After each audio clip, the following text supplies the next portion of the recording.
Today, we're taking a look at a flying boat that had its origins in the early 1940s.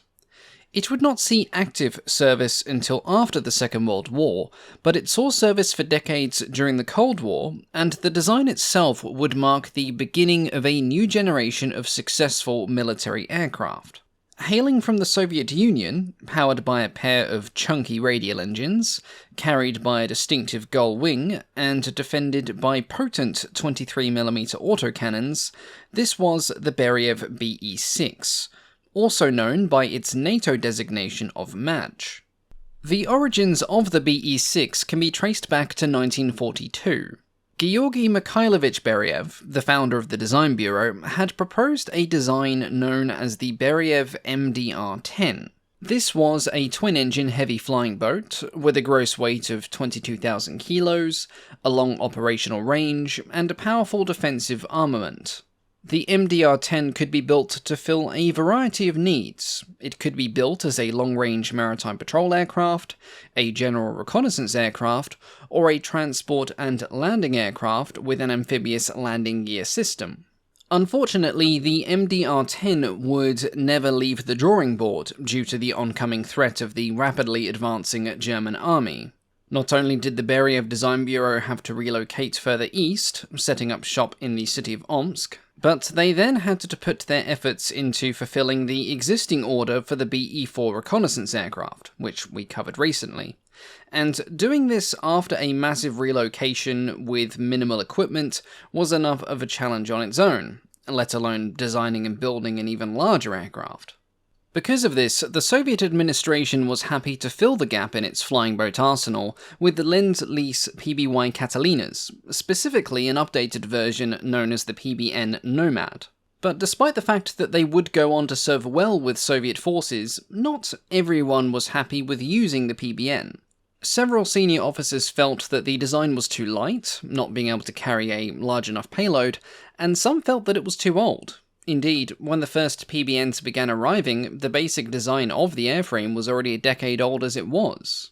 The Navy did not want to be left with an obsolete design at the conclusion of the war with Germany, one which might swiftly be followed by a war with the Western powers, and this led to renewed interest in the heavy flying boat design that had been proposed a year earlier by Beriev. Both the commander of Soviet naval aviation, Zavoronov, and the People's Commissar of the Navy, Admiral Kuznetsov, reviewed the proposal in depth and then gave the official go-ahead for a full design project to begin.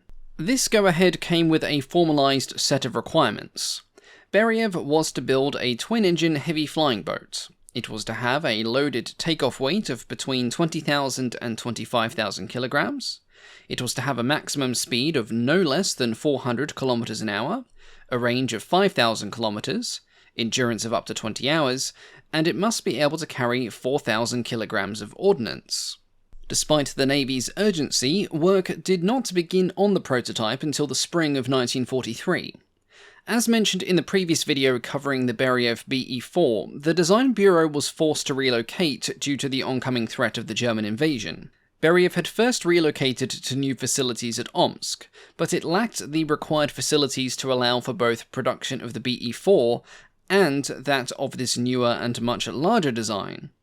A request was then submitted, and granted, for everything to be moved to Factory 477 at Krasnoyarsk.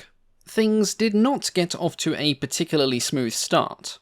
The factory had the space, but it lacked in practically everything else, and despite a recent influx of new staff, Beriev still found itself with a manpower shortage.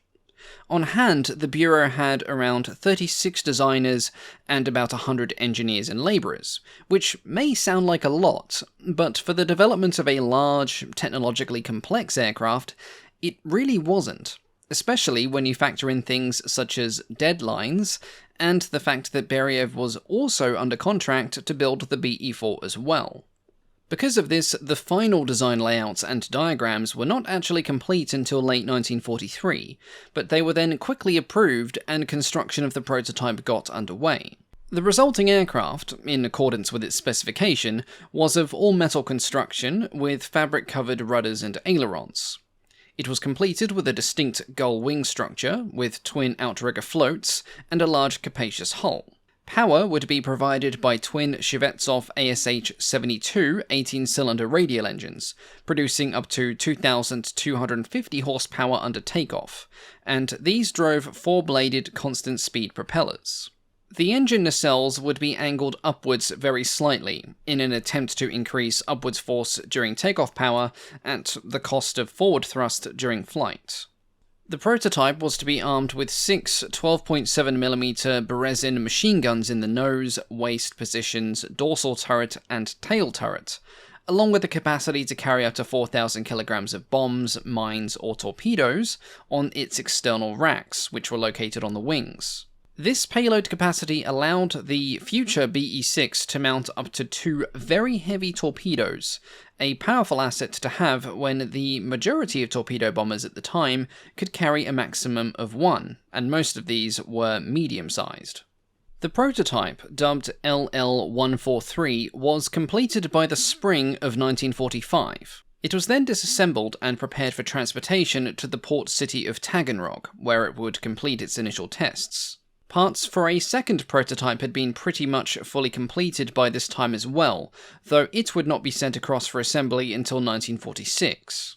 So complex was the first prototype that it took almost 2 months to fully reassemble it once everything had been delivered by rail, and a number of tests were done at the factory before rolling it out for water trials and flight tests.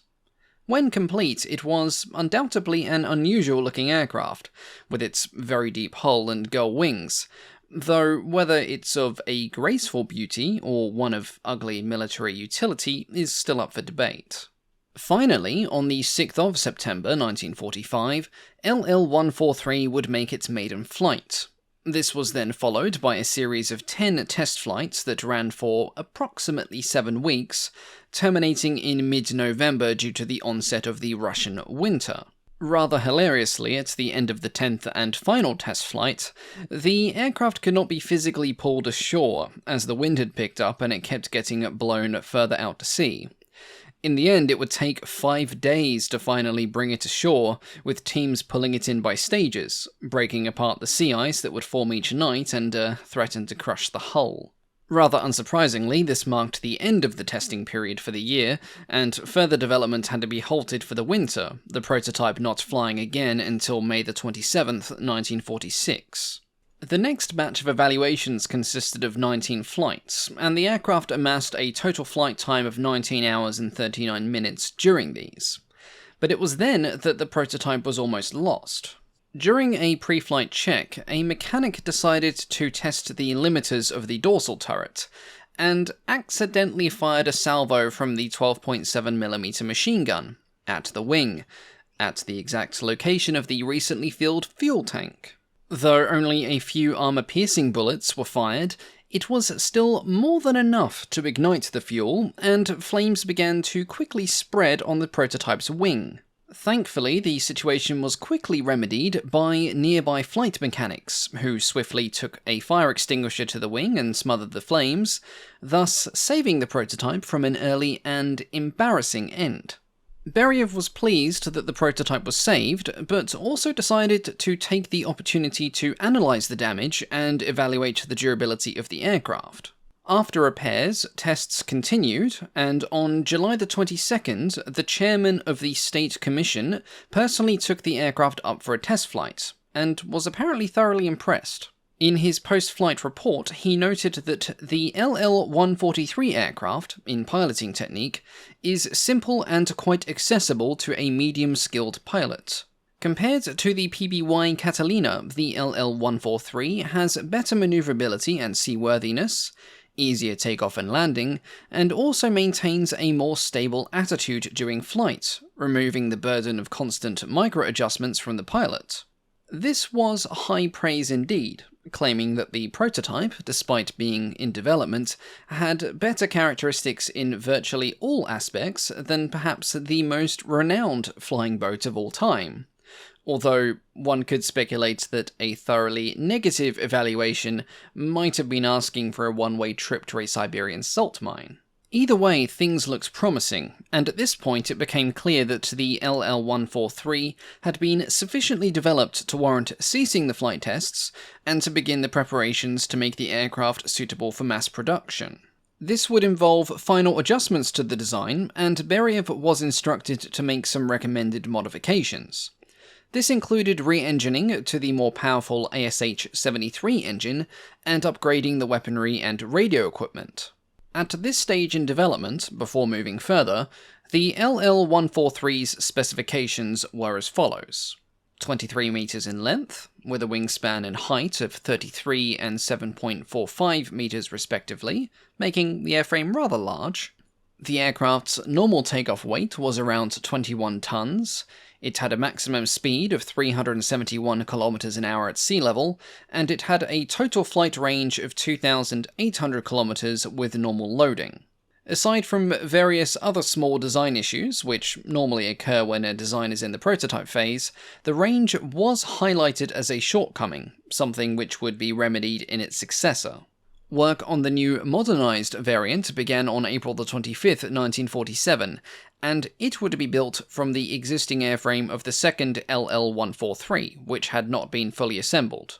As intended, it was re-engined with the ASH-73, capable of producing 2,400 horsepower under takeoff power.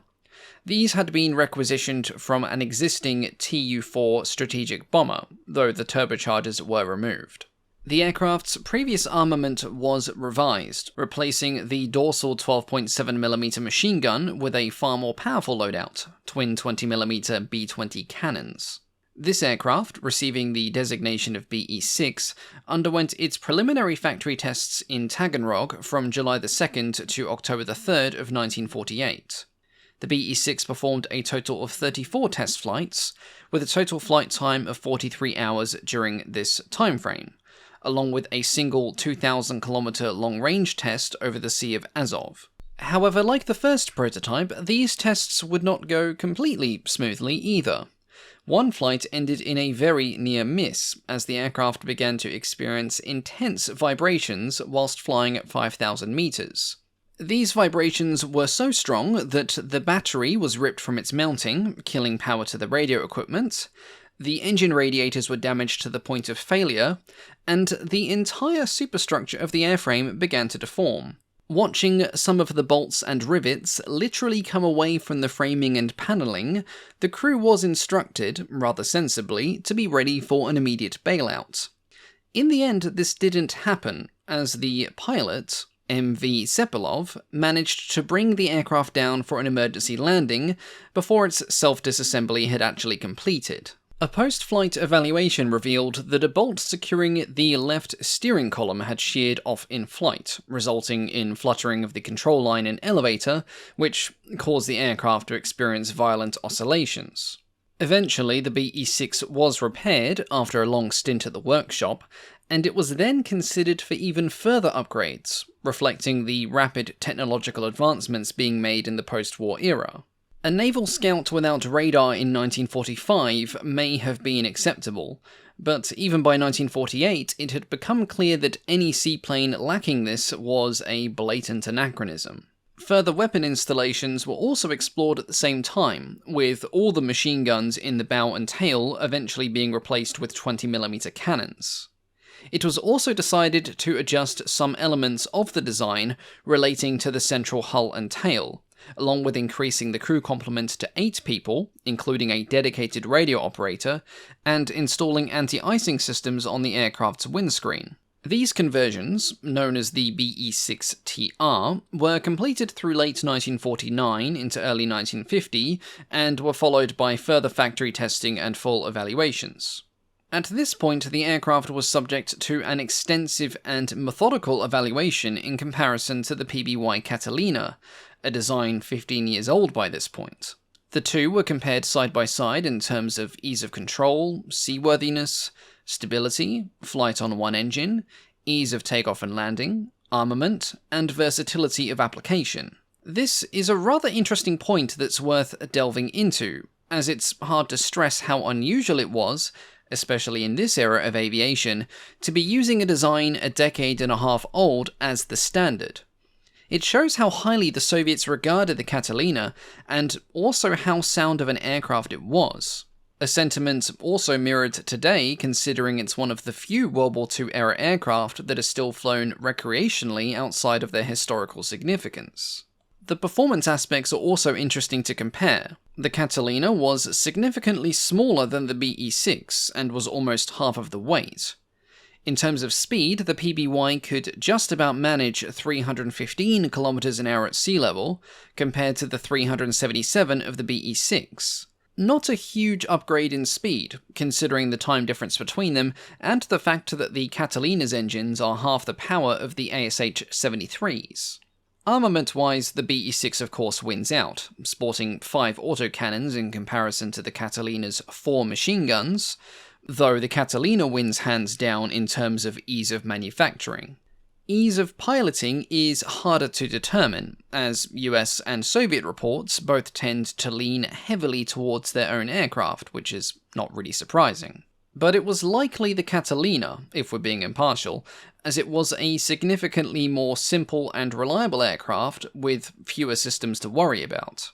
The final Beriev test report, submitted on August 31st, 1950, concluded that the Be-6 met the requirements and was a superior platform than the Catalina, which was a fair conclusion, although by no means was the Catalina considered significantly worse.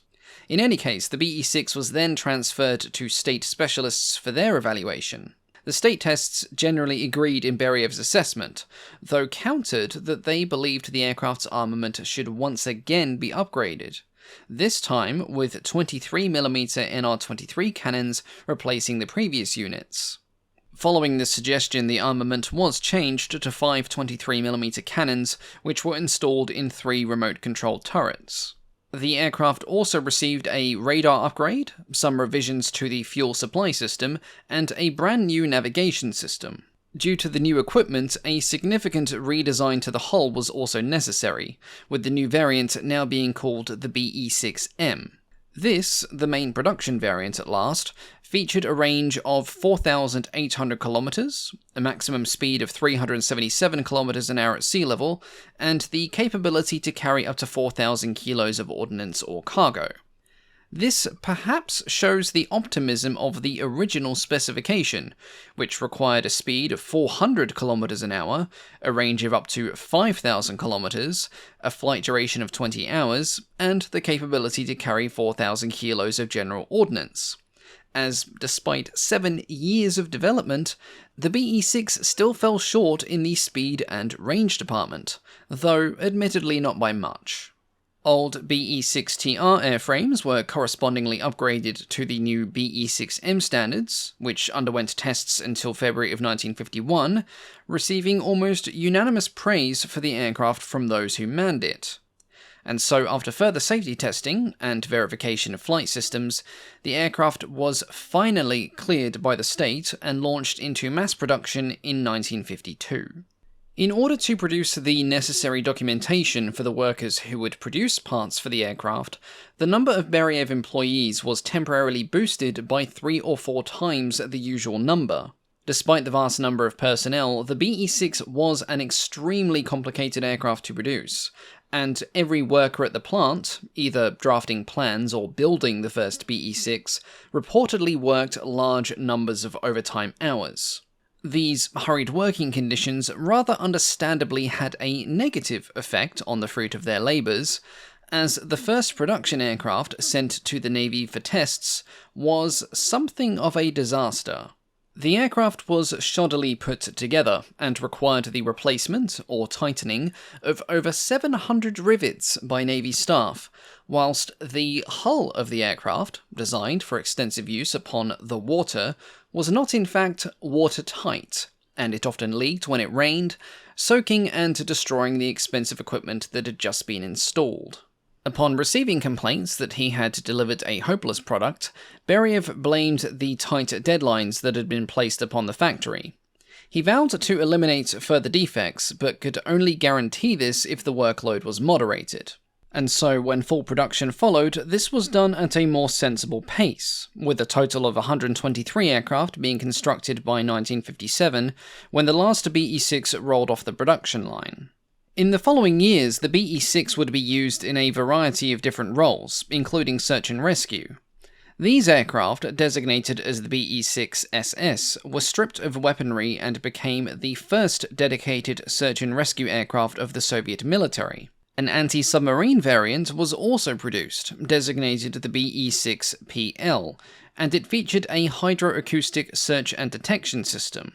This variant was accepted as a modification to the BE-6 in 1955, and it was able to detect a submarine at a depth of up to 50 meters. This version of the BE-6 was very easy to recognize, as the tail turret was replaced by a protuberance that housed the detection equipment. The last major attempt at modification was the BE-6KL in 1965-67, which was intended to be capable of communicating with Soviet submarines without the necessity of the submarine to surface. Tests were carried out in early 1967, but produced generally subpar results, and the project was cancelled shortly thereafter. The BE-6 was operated by the Soviets in patrol, maritime reconnaissance, and anti-submarine duties until the early 1970s. The aircraft also served as a testbed for some experimental weaponry, such as the high-altitude BT-45-54 torpedo. Operating with the 289th Regiment, the aircraft performed torpedo bombing training runs in Anna Bay, also conducting long-range reconnaissance test flights, surveying large areas of Greenland and the Kara Seas. Some of the aircraft in this regiment were also fitted with extra fuel tanks, which improved the aircraft's already impressive endurance to just over 20 hours. During the 1950s, crews of reconnaissance squadrons were involved in supporting roles, usually using 2 or 4 BE-6s based out of the bay in Novaya Zemlya, the archipelago mainly used for Soviet nuclear tests.